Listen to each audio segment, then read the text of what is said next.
আমরা প্রথম থেকেই একটা জায়গায় আমাদের একটা গ্যাপ ছিল যে আমরা আপনাদেরকে খুব বেশি রিচ করতে পারতাম না।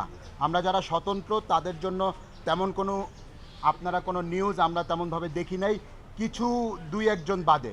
তো সেই জায়গা থেকে আমাদের একটা জায়গা ছিল যে আমরাও চাইতাম যে মিডিয়া কাভারেজগুলো যাতে স্বতন্ত্রদেরকে দেওয়া হয়, কিন্তু এই জায়গায় দেখা যাচ্ছে কিছু কিছু মিডিয়া প্যানেল বা বড় বড় দলের ক্ষেত্রে আমি ওই দিনও একজনকে বলছিলাম যে আপনার যে তারা শুধুমাত্র টয়লেট পর্যন্ত পৌঁছায় নাই, এর বাহিরে সে খেতে যাচ্ছে সেটাও আপনারা কাভার করতেছেন।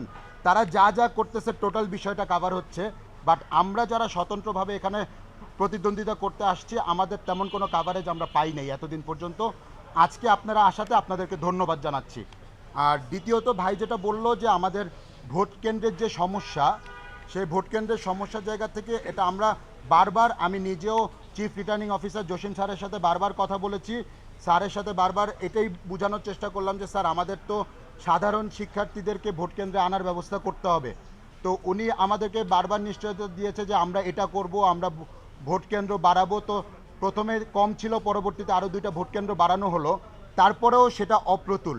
কারণ হচ্ছে ভাই যেটা বললেন যে মাত্র 710টা বুথ, আপনি যদি সত্যিকার অর্থে চিন্তা করেন সকাল 8টা থেকে বিকাল 4টা পর্যন্ত আসলে যদি স্বতঃস্ফূর্তভাবে আমার 39,000 ভোটারের মধ্যে যদি 32,000 ভোটারও অংশগ্রহণ করে সেটা আমাদের জন্য অপ্রতুলই থেকে যাবে। তো সেই জায়গা থেকে আমরা মনে করি যে আমাদের ভোটিং কাস্টিং টাইমটা আরও বাড়ানো উচিত। আমরা ইউনিভার্সিটিকে রিকোয়েস্ট করব আপনারা ভোটিং কাস্টিং টাইমটা আরেকটু বাড়ান, সেটা যদি সন্ধ্যা 6টা পর্যন্ত নেওয়া যায়, এতে করে মনে হচ্ছে আমরা সাধারণ শিক্ষার্থীদেরকে আরও বেশি অন্তর্ভুক্ত করতে পারবো। পাশাপাশি লেভেল প্লেয়িং ফিল্ডের কথা যদি আপনারা আসেন, লেভেল প্লেয়িং ফিল্ডের জায়গা থেকে আর কি পাল্লা দিয়ে দেখা যাচ্ছে আপনাদের প্যানেলগুলা দলগুলা পাল্লা দিয়ে আচরণবিধি লঙ্ঘন করতেছে।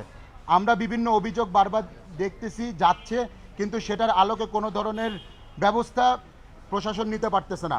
আমাদের প্রশাসনিকভাবে যেটা জানানো হয়েছিল আপনারা কোনো ধরনের কালার লিফলেট করতে পারবেন না, কোনো ধরনের কালারিং কিছু করতে পারবেন না, কিন্তু আপনারা যদি ইউনিভার্সিটিতে ঘুরে থাকেন দেখবেন যে colour leaflet, colour card, colour poster বিভিন্ন জায়গায় পড়ে আছে। তো এত ধরনের আচরণবিধি লঙ্ঘন। তারপর আমরা দেখতে পাচ্ছি কোনো ঐক্যবদ্ধ শিক্ষার্থী জোটের যিনি জিএস প্রার্থী, উনি গতকালকে ওনার ইনস্টিটিউটে সমাজবিজ্ঞান সমাজকল্যাণ ইনস্টিটিউটে উনি ক্লাস চলাকালীন অবস্থায় ভোটের প্রচারণা করতে গিয়েছে, যেটা আমরা প্রিন্ট মিডিয়ার মাধ্যমে জেনেছি। তো এই লেভেলের আচরণবিধি যারা লঙ্ঘন করছে তাদের আমরা আশা করি তাদেরকে ইউনিভার্সিটি থেকে ব্যবস্থা নেওয়ার কথা, কিন্তু সেই ধরনের কোনো ব্যবস্থা ইউনিভার্সিটি নিতে ব্যর্থ হচ্ছে। তো সব কিছু মিলে আমরা এখনও প্রত্যাশা করি সর্বোপরি 9 তারিখে একটি সুষ্ঠু এবং সফল ডাকসু ইলেকশন আমরা দেখতে পারবো, যেখানে সবাই অংশগ্রহণ করতে পারবে।